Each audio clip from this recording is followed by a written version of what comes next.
First thing to do, right, before we start, is these hook baits are not preserved, but they're not going to go off either, which is rare. Normally, stuff you put on the shelf in the shop that doesn't have to go in the freezer has got preservative in it. These haven't, which makes them even better. Now, what I've got is a tin of tuna in brine, and all I'm going to do is just pour some of that brine into those hook baits, just enough for what we're going to use for this session. Seal that up. And what that's basically going to do, all that tuna-y, salty water is soaking into what is already a brilliant hook bait. Yeah, so we'll leave them soaking. You can do that before you leave home if you want, but that combination alone is a brilliant fish catcher. But that's not enough for us, we're going to do more. So our tin of tuna in brine, the whole lot goes into a bait box or Tupperware dish or whatever, anything you can nick off the missus basically indoors.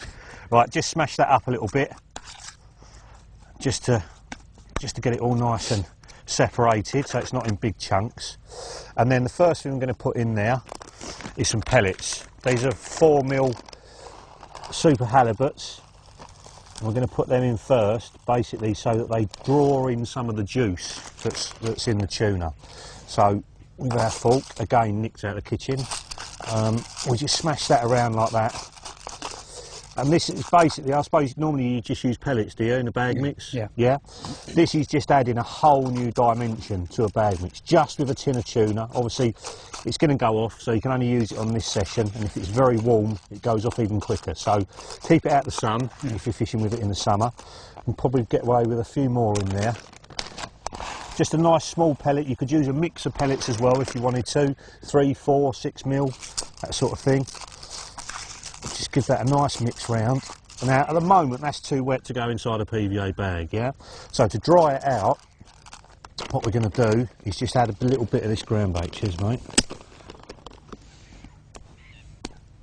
Let's open that up.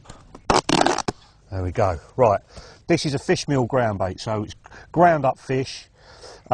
Very similar to like a boilie mix really.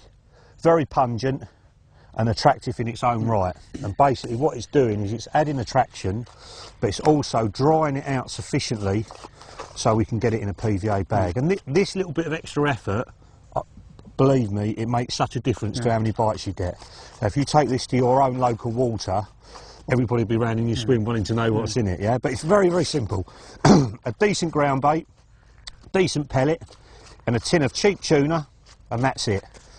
Done. Now that in itself is probably just dry enough to go in a PVA bag. If I pick that up,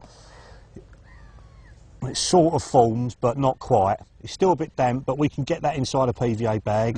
And what will happen over the next few hours, all the juice will draw into that ground bait, into that pellet, and make it even better. So that's the mix done. Let's tie up a couple of bags, yeah? All right. Cool. Yep.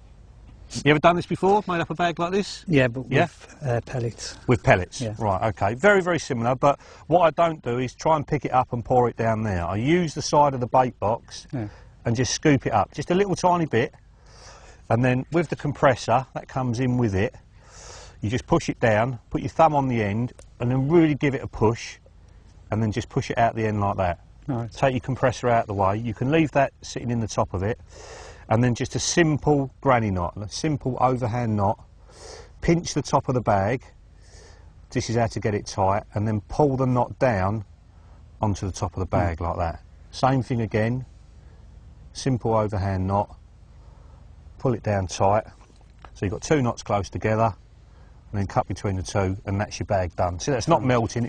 This stuff is moist, but it's not wet enough to melt the bag. So I don't make them up miles in advance, just as you're going to need them, but I'll do a couple up for you, and then you can have a go. So just scoop it up with the side there. Anything more than golf ball size is a waste. The thing to always think about is we're trying to catch them, not feed them. People use big bags thinking they're going to get bites quicker, and it actually works the other way. It takes longer to get a bite. So that's a couple done. We've got enough to get the rods out now. Once we're fishing, we'll get a few more tied, just in case we start getting bites, yeah? Yeah. Cool.